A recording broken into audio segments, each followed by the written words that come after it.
Doctor Rachana Reddy మృతి కేసులో సంచలన విషయాలు వెలుగులోకి వస్తున్నాయి.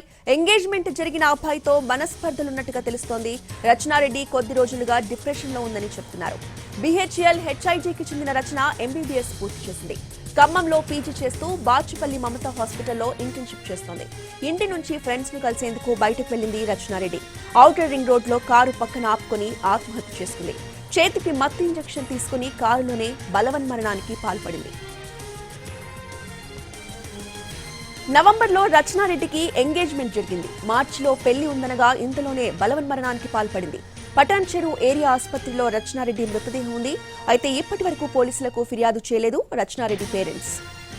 డాక్టర్ రచనారెడ్డి మృతి కేసులో సంచలన విషయాలు వెలుగులోకి వస్తున్నాయి. ఎంగేజ్మెంట్ జరిగిన అబ్బాయితో మనస్పర్ధలున్నట్టుగా తెలుస్తోంది. రచనారెడ్డి కొద్ది రోజులుగా డిప్రెషన్ లో ఉందని చెప్తున్నారు.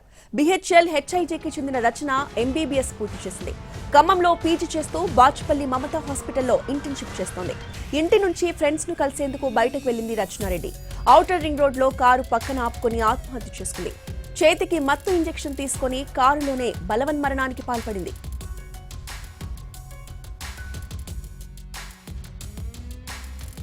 నవంబర్లో రచనారెడ్డికి ఎంగేజ్మెంట్ జరిగింది. మార్చిలో పెళ్లుందనగా ఇంతలోనే బలవన్మరణానికి పాల్పడింది. పటాన్ చెరువు ఏరియా ఆసుపత్రిలో రచనారెడ్డి మృతదేహం ఉంది. అయితే ఇప్పటి వరకు పోలీసులకు ఫిర్యాదు చేయలేదు రచనారెడ్డి పేరెంట్స్. అయితే మెడికో రచనారెడ్డిది ఆత్మహత్యగా భావిస్తున్నామన్నారు అమీన్పూర్ సిఐ నాగరాజు. రచన కారులో కొన్ని సిరెంజ్ వేల్ స్వాధీనం చేసుకున్నామని అంటున్నారు. అటు తమ చెల్లి కొంతకాలంగా డిప్రెషన్ లో ఉందంటున్నారు రచన సోదరుడు. చాలాసార్లు నచ్చజెప్పి చూశామని, తమ పేరెంట్స్ కూడా కౌన్సిలింగ్ ఇచ్చారని అంటున్నారు. ఇదే అంశంపై పూర్తి వివరాలు మా ప్రతినిధి రవి అందిస్తారు.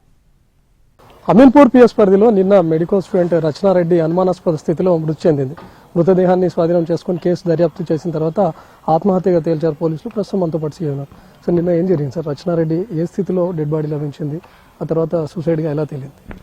యాక్చువల్లీ నిన్న మార్నింగ్ 9:30 టైంలో మనకు ORR కిష్టారెడ్డిపేట దగ్గర ORR పెట్రోలింగ్ టీము మనకు ఇన్ఫర్మేషన్ ఇచ్చారు. కారులో ఒక లేడీ అనుమానాస్పదంగా అన్కాన్షియస్ స్టేట్లో ఉంది అని చెప్పేసి ఇన్ఫర్మేషన్ ఇచ్చారు. ఆ ఇన్ఫర్మేషన్ మీద పోలీసు అరెస్ట్ అయ్యి వెరిఫై చేసినాం. వెరిఫై చేస్తే కారు రైలింగ్కి లైట్గా తగిలి ఉంది. అక్కడున్న ఐ విట్నెస్ ఎవరైతే చూశారో అతనితో కూడా విచారించినాము. అతన్ని విచారించితే అతని స్టేట్మెంట్ ప్రకారం ఏంటంటే, అతను వెళ్తున్నప్పుడు ముందు కారు సడన్గా లెఫ్ట్ వెళ్తుంటే ఏమైనా యాక్సిడెంట్ అవుతుందా ఏమైంది అని చెప్పేసి డౌట్ వచ్చి చూశాడు. అప్పటికే ఆ అమ్మాయి అన్కాన్షియస్ స్టేట్లో ఉంది. మేము వెళ్ళి చూస్తే ఆ అమ్మాయి యొక్క చేతికి ఒక క్యాన్లా పెట్టి ఉంది. కారులో సిరెంజెస్ కూడా దొరకడం జరిగింది. ఆమె దగ్గర ఒక ఫోన్ ఉంది. ఆ ఫోన్ ద్వారా వాళ్ళ పేరెంట్స్కి ఇన్ఫార్మ్ చేసి వాళ్ళని పిలిపించి ఇమీడియట్గా ఆమెను మమతా హాస్పిటల్కి షిఫ్ట్ చేశారు. మమతా హాస్పిటల్లో ట్రీట్మెంట్ తీసుకుంటూ ఈవినింగ్ 4:30కి అమ్మాయి చనిపోయినట్టుగా నిర్ధారించారు. నిన్న నైట్ వాళ్ళ బ్రదర్తో కంప్లైంట్ తీసుకున్నాము. బ్రదర్ కూడా వాళ్ళకి ఎలాంటి అనుమానం వ్యక్తపరచట్లేదు. ఇట్ అపీర్స్ మొత్తం సీన్ ఆఫ్ అఫెన్స్ వాళ్ళ బ్రదర్స్ వాళ్ళ స్టేట్మెంట్స్ అవన్నీ చూస్తే సూసైడ్ లాగా కనబడుతుంది. ఎందుకంటే కార్లో ఆమె డ్రైవింగ్ చేసుకుంటూ వెళ్తున్నప్పుడు కూడా చూసిన ఐ విట్నెస్లు కూడా ఉన్నారు. ఇక్కడ కూడా ఎలాంటి అనుమానం లేదు, సూసైడ్ లాగా కనబడుతుంది. బట్ ఏ రకంగా చేసుకుంది, ఆమె ఇంజెక్షన్ ఏమైనా చేసుకుందా అనేది ఇంకా క్లారిటీ లేదు. బట్ ఆమె దగ్గర క్యాండ్లా ఉండడము, ఆ క్యాండ్లా చేతికి పెట్టుకోవడం ఉండడము, సిరెంజెస్ ఉండడం వల్ల ఏదైనా ఇంజెక్ట్ చేసుకుందేమో అని సస్పెక్ట్ చేస్తున్నాము. తను ఆల్రెడీ మెడికో కాబట్టి తను క్యాన్లా పెట్టుకొని దాని ద్వారా ఏదైనా హానికరమైనటువంటి ఇంజెక్షన్ తీసుకుని ఉండొచ్చు అని అనుమానిస్తున్నారు. అది ఏం తీసుకుందని చెప్పలేము. అది మెడిసిన్ ఉండొచ్చు, ఏదైనా హానికరమైన పాయిజనస్ ఏదైనా ఉండొచ్చు. బట్ ఏంది అనేది మనం ఇప్పుడే, ఎందుకంటే దానికి సంబంధించిన ఎలాంటి మెడికేషన్ సంబంధించిన ఆయిల్స్ కానీ ఏది కూడా మనకు అక్కడ లభ్యం కాలేదు. వన్స్ పోస్ట్ మార్టం అయిన తర్వాత విజరాని సిరెంజెస్ని అన్నింటి కూడా FSL పంపిస్తాం. FSLలో కెమికల్ అనాలిసిస్లో మనకు ఏం సబ్స్టాన్స్ బాడీలో ఇంజెక్ట్ అయింది, అసలు ఏమైనా ఇంజెక్ట్ అయిందా లేదా, ఒరిజినల్ కాజ్ ఆఫ్ డెత్ అనేది అప్పుడు మనకు క్లారిటీ వస్తుంది. ఇప్పటివరకు అయితే వాళ్ళు కూడా ఎలాంటి అనుమానం వ్యక్తపరచట్లేదు, ఎవరి మీద అనుమానం వ్యక్తపరచలేదు. ఆమెనే డ్రైవ్ చేసుకుంటూ వచ్చింది, దానికి కూడా విట్నెస్ ఉన్నారు. పేరెంట్స్ కూడా ఎలాంటి సస్పిషన్స్ వ్యక్తపరచట్లేదు. కుటుంబ సభ్యులు కానీ లేకపోతే పేరెంట్స్ కానీ ఏం చెప్తున్నారు? ఆత్మహత్యకు ఏదైనా ఒత్తిడికి లోనైంది, గత కొంతకాలంగా డిప్రెషన్ లో ఏమైనా తనుందా, లేకపోతే రీసెంట్ గా పెళ్లి సంబంధం కూడా చూసినట్లుగా తెలుస్తుంది, వాటి విషయంలో ఏమైనా మనస్పర్ధలు వచ్చాయా? పెళ్లి సంబంధం చూశారు. పెళ్లి సంబంధం నుంచి కూడా వాళ్ళు అబ్బాయికి అబ్బాయి ఇద్దరు కూడా ఇష్టపడరు. Arranged marriage. పెళ్లి సంబంధం చూశారు. త్వరలో ఎంగేజ్మెంట్ కూడా చేసుకుందామని అనుకున్నారు. దానికి సంబంధించిన షాపింగ్ అవన్నీ కూడా చేశామని చెప్పారు. వాళ్ళ మధ్య ఎలాంటి డిస్ప్యూట్ ఉన్నట్టుగా కూడా ఎక్కడ ఎవరు కూడా రివీల్ చేయట్లేదు. ఎలాంటి ఇష్యూస్ కూడా రాలేదు. కాకపోతే కొంత డిప్రెషన్లో ఉంటుంది అన్నారు. వాళ్ళ బ్రదర్ కూడా డాక్టరు. కారణం ఏంటంటే జనరల్గా డాక్టర్స్ కొంత డిప్రెషన్లో ఉంటారు, చిన్న చిన్న వాటికి డిప్రెస్ అవుతారు అన్న విధంగా చెప్తున్నాడు. కొంత డిప్రెషన్లో ఉంటుంది, మేము కన్సోల్ చేస్తున్నాము తనకి అన్నట్టుగా చెప్పారు. బట్ ఎగ్జాక్ట్గా ఏ కారణం చేత ఎందుకోసం సూసైడ్ చేసుకున్నారో ఇంకా తెలియదు. బట్ వాళ్ళ వర్షన్లో వాళ్ళు కొంత డిప్రెస్గా ఫీల్ అవుతుంది అని మాత్రం చెప్పడం జరిగింది.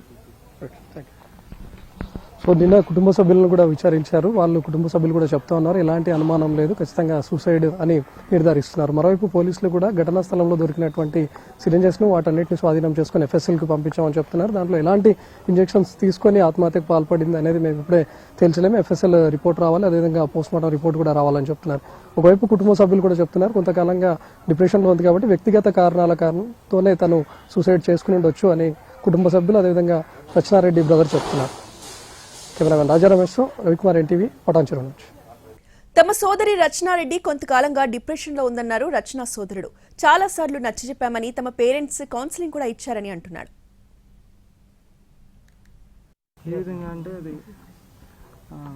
పొసెసివ్నెస్ మీన్స్ ఫ్యామిలీ మొత్తం ఆమె కంట్రోల్ ఉండాలనేది, వర్క్లు తొందర రావట్లేదని కొంచెం డిప్రెషన్లో పోయి ఆమె ఎందుకని ఎటువంటి ప్రాబ్లమ్స్ లేవు, పర్సనల్ లైఫ్లో లేవు, ఫైనాన్షియల్ ప్రాబ్లమ్స్ లేవు, ఏం లేవు. అంటే ఎలా చనిపోయిందని చెప్తున్నారు డాక్టర్?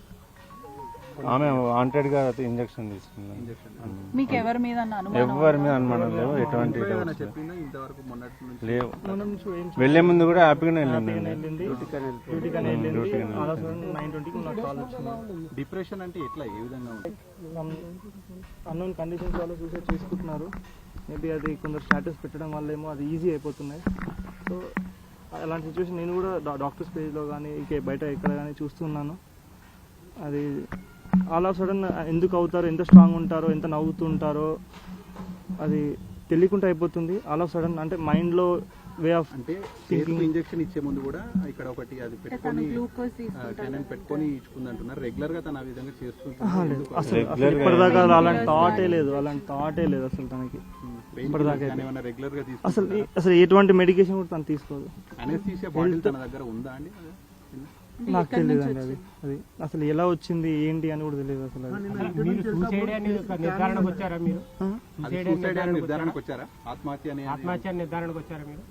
అది అక్కడ మాకు వైల్స్ కనిపించాయి. వైల్స్ అంటే ఇన్ ద సెన్స్ సిరంజెస్, అదొకటి అది లెఫ్ట్ హ్యాండ్కి ఉంది, బ్లడ్ స్టెయిన్స్.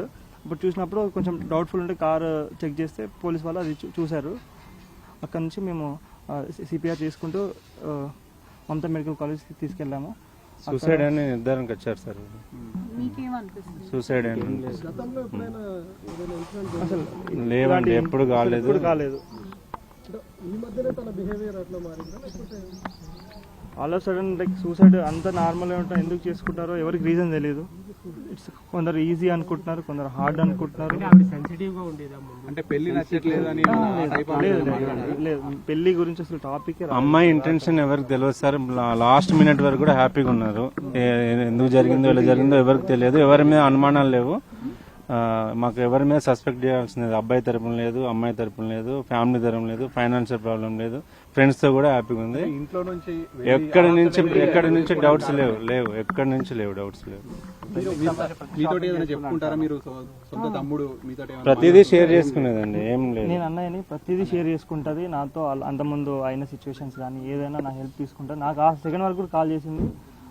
నేను మాట్లాడాను. నేను కొంచెం అసలు వెళ్ళావా అని మెసేజ్ పెడితే లేదన్నయ్య ఇంకా లేదు అని చెప్పింది. సరే ఇక్కడ ఉన్నావు అని మెసేజ్ పెట్టేసరికి నాకు ఈ కాల్ వచ్చింది. ఏమని చెప్పారు?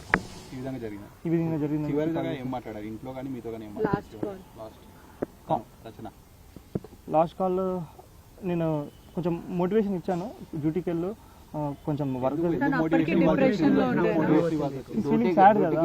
సో ఆ పొసెసివ్నెస్ ఇంక్రీజ్ అయిపోయి ఓవర్ థింకింగ్ అలా చేసుకుంటారు. పొసెసివ్నెస్ అనేది ఒక పర్టిక్యులర్ పర్సన్ పైన ఉంటది. అంటే ఆ పొసెసివ్ నాట్ ఓన్లీ థింగ్స్ పైన కూడా ఉంటది.